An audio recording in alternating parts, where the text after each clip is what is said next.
Welcome to the Daily Allegory through Astrological Divination.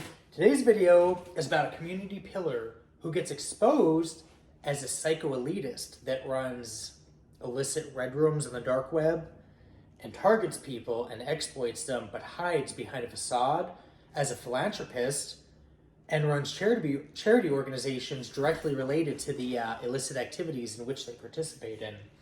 Today's video: the Venusian darkness, Lilith's reckoning with the psycho-elitist red rooms, exposing a huge public scandal. The polished facade of northeastern Pennsylvania masked a deep rot. Here lived a man known as Mr. Robbins, a scion of inherited wealth whose charm and aesthetic sensibility, a deeply ingrained Venusian trait, were the perfect cover for a psychopathic mind. By day, he was a philanthropist and pillar of the community.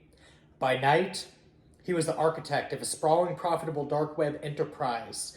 Red rooms where high-paying elites indulged in exploitation, torture, rape, degradation, and ritualistic humiliation of victims for profit, while drugging them and some not drugged. Mr. Robbins' astrological blueprint painted a picture of a man whose pursuit of pleasure was both structured and expansive. His Venus trine Jupiter in the 6th house indicated a luxurious indulgence in his work and daily routine, finding abundance and satisfaction in his secret operations, whom at some point he might hand the torch over to the next of kin. A powerful Venus trine Saturn in the 7th provided the cold, calculated discipline needed to maintain the secrecy and structure of his illicit partnerships, making his network unbreakable. Very thorough. So thorough that cops would overlook things, investigations would get thrown, people in high degree official capacities would turn the other way in situations where their job and career and public image would literally be on the line if at some point there would be receipts and proof that shows they did not do their jobs. Rights were stomped on and people were seriously injured. Now, his current target was a man known in the underground hacking community only as B, the Dark Horse, whose skills at malicious hacking and exploitation rivaled his own. But the difference between him and B was B only targeted people whose malice was unwarranted and targeted innocent people. Their interactions began as a game of digital cat and mouse, a twisted courtship and a dark romance that thrilled Mr. Robbins. He used sophisticated psychological warfare to try and break him, finding pleasure in the intellectual challenge he posed. The turning point came when Mr. Robbins, hello there neighbor, captured B and brought him to a private, soundproofed room beneath his mansion for a final humiliation ritual. This was a mistake. B wasn't just a hacker, he was a conduit for primal forces. In his darkest moment, he called upon energies that Mr. Robbins, for all his dark web mastery, could not comprehend. His internal cry was a resonant invocation of Lilith, the fierce, untamed feminine who represented authenticity and the rejection of subjugation. Simultaneously, he tapped into the revolutionary and illuminating force of Lucifer, the light bearer, who challenges oppressive power structures. These archetypes surged through him, transforming his fear into an icy, focused rage. As Mr. Robbins prepared his ultimate ritual, B, now a vessel for these potent, untamed forces, turned the tables. Using a vulnerability he had embedded in Mr. Robbins' systems before his capture, he reversed the stream of his Red Room broadcast, sending a live feed not just to his elite clientele, but to every major news outlet and social media platform in the world. The broadcast revealed everything: Mr. Robbins' face, the victims, the horrific acts, and the identities of his wealthy, influential clients, whom I guess would overlook a request to simply rectify certain situations, would at that point then be publicly known and labeled.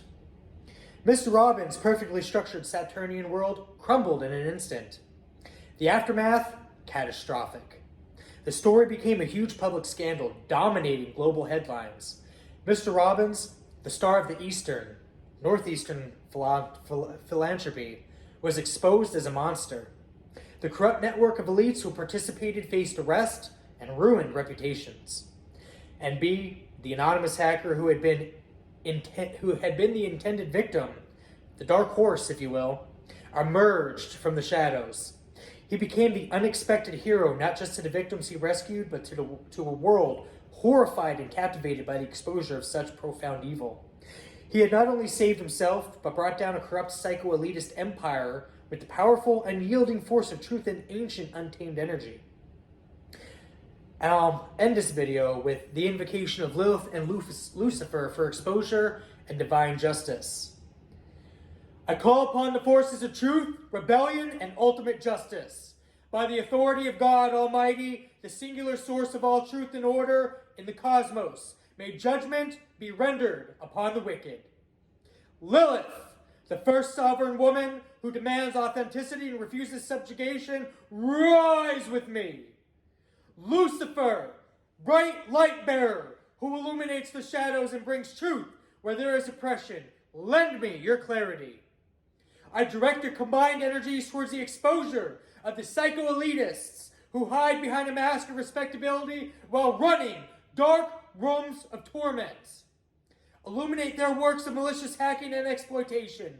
Bring to light the reality of torture and psychological warfare they inflict.